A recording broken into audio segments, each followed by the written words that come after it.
Assalamualaikum warahmatullahi wabarakatuh. Halo teman-teman semuanya, perkenalkan nama aku Nasyo Kamila Azani dari kelas 1C PGRI UIN Jakarta. Pada video kali ini aku akan membahas tentang konsep dasar IPS mengenai globalisasi dan isu-isu global. Apa sih globalisasi itu? Globalisasi adalah tersebar luasnya pengaruh ilmu pengetahuan dan kebudayaan yang ada di setiap penjuru dunia yang lain, sehingga tidak jelas lagi batas-batas yang jelas dari suatu negara. Adapun ciri-ciri dari globalisasi, yang pertama, konsep jarak ruang dan waktu yang sudah berubah, lalu ketergantungan dalam bidang ekonomi dan perdagangan. Yang ketiga, interaksi kultural yang meningkat, dan yang terakhir, meningkatnya masalah bersama.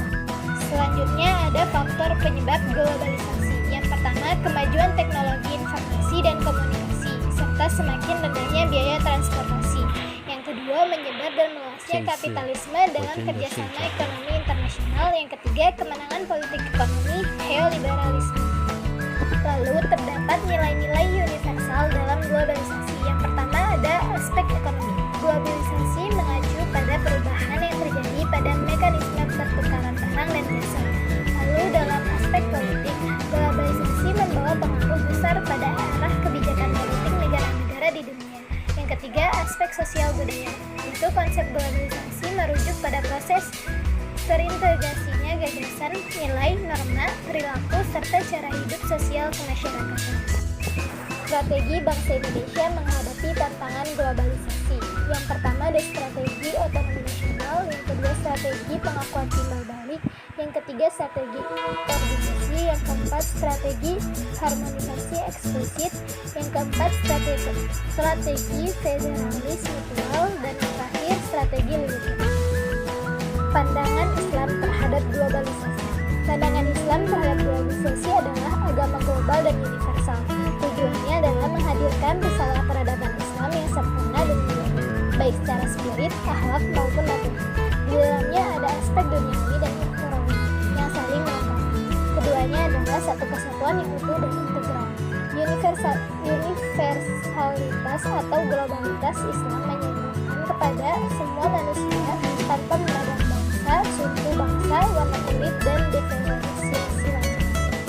Lalu terdapat dampak globalisasi, terdapat dalam bidang ekonomi dan bidang sosial budaya. Dampak globalisasi di bidang ekonomi. Yang pertama ada dampak positif, yaitu dampak positif dari globalisasi adalah memicu sikap kreatif dan inovatif di kalangan masyarakat luas agar dapat bersaing di ranah global. Yang kedua, hujan barang dari luar negeri yang menawarkan harga murah dan barang kualitas mewah. Yang ketiga, mudah mendapatkan barang dari luar negeri dengan harga terjangkau, bertambahnya jenis lapangan pekerjaan akibat adanya investasi asing dari luar negeri. Yang terakhir, ada terbukanya kesempatan bekerja di luar negeri. Lalu ada dampak negatif. Yang pertama, mudahnya mendapatkan barang dari luar negeri membuat pasar nasional akan dikuasai barang-barang impor. Yang kedua, masuknya tenaga asing dalam jumlah besar sehingga mendominasi tenaga kerja lokal. Yang ketiga, matinya usaha-usaha lokal karena penjualan barang dari luar negeri. Dampak globalisasi di bidang sosial budaya. Pertama, dampak positifnya mengubah pola pikir masyarakat yang semula kuno menjadi modern. Yang kedua, membuat masyarakat mengenal keberagaman budaya di dunia. Lalu ada dampak negatif. Yang pertama, jika gagal memahami modern, sia-sia akan mengakibatkan seperti kenakalan remaja akibat meniru tayangan di dunia yang modern. Yang kedua, mudahnya terpengaruh budaya luar negeri sehingga melupakan budaya lokal. Lalu, melupakan budaya lokal karena dianggap kuno. Manfaat dari globalisasi yaitu akan memberikan sebuah kemudahan di dalam bidang komunikasi dengan orang lain. Lalu akan memberikan sebuah kemudahan di dalam mendapatkan berbagai macam bentuk barang yang dimana akan memuaskan kehidupan dari seorang manusia. Lalu akan terjadinya sebuah bentuk mobilitas dari penduduk yang dimana semakin tinggi dengan bantuan berbagai macam bentuk kendaraan transportasi. Selanjutnya akan membuka berbagai macam bentuk lowongan pekerjaan. Lalu akan meningkatkan pertumbuhan dari sektor pariwisata, dan yang terakhir akan meningkatkan demokrasi yang ada hingga lebih transparan. Sekian video yang dapat aku bahas. Terima kasih.